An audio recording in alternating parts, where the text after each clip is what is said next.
ద్వితీయోపదేశకాండము 5వ అధ్యాయము. మోషే ఇశ్రాయేలీయులందరినీ పిలిపించి ఇట్లనెను, ఇశ్రాయేలీయులారా, నేను మీ వినికిడిలో నేడు చెప్పుచున్న కట్టడలను విధులను విని వాటిని నేర్చుకొని వాటిననుసరించి నడువుడి. మన దేవుడైన యెహోవా హోరేబులో మనతో నిబంధన చేసెను. యెహోవా మన పితరులతో కాదు, నేడు ఇక్కడ సజీవులమైయున్న మనతోనే ఈ నిబంధన చేసెను. యెహోవా ఆ కొండ మీద అగ్ని మధ్య నుండి ముఖాముఖిగా మీతో మాట్లాడగా మీరు ఆ అగ్నికి భయపడి ఆ కొండ ఎక్కలేదు. గనుక యెహోవా మాట మీకు తెలియజేయుటకు నేను యెహోవాకును మీకును మధ్యను నిలిచియుండగా యెహోవా ఈలాగున సెలవిచ్చెను. దాసుల గృహమైన ఐగుప్తు దేశములో నుండి నిన్ను రప్పించిన నీ దేవుడనైన యెహోవాను నేనే.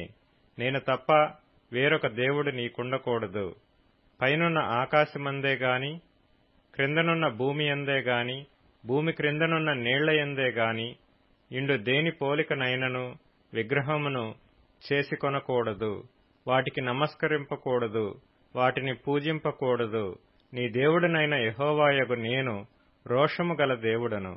నన్ను ద్వేషించు వారి విషయములో 3-4 తరముల వరకు తండ్రుల దోషమును కుమారుల మీదికి రప్పించుచు, నన్ను ప్రేమించి నా ఆజ్ఞలను గైకొను వారి విషయములో 1000 తరముల వరకు కరుణించువాడనై ఉన్నాను.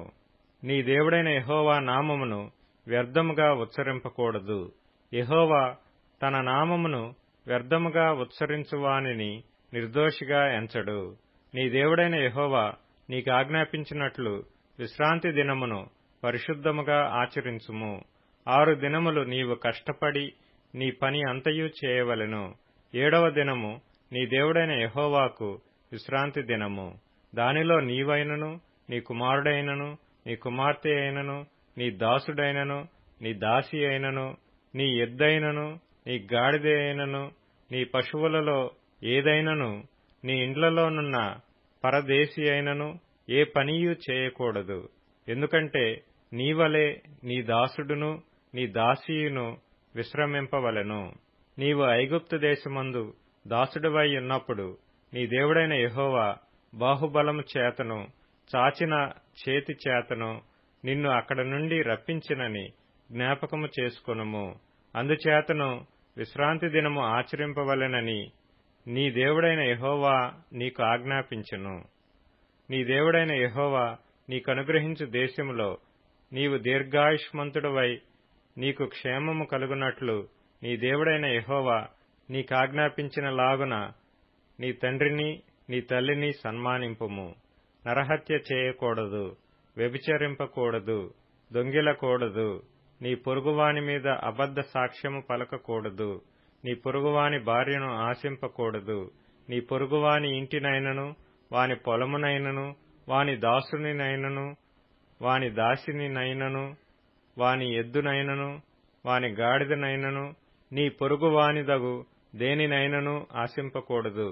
ఈ మాటలను యెహోవా ఆ పర్వతము మీద అగ్ని మేఘ గాఢాంధకారముల మధ్య నుండి గొప్ప స్వరముతో మీ సమాజమంతటితో చెప్పి 2 రాతి పలకల మీద వాటిని వ్రాసి నాకిచ్చెను. ఆయన మరేమీయూ చెప్పలేదు.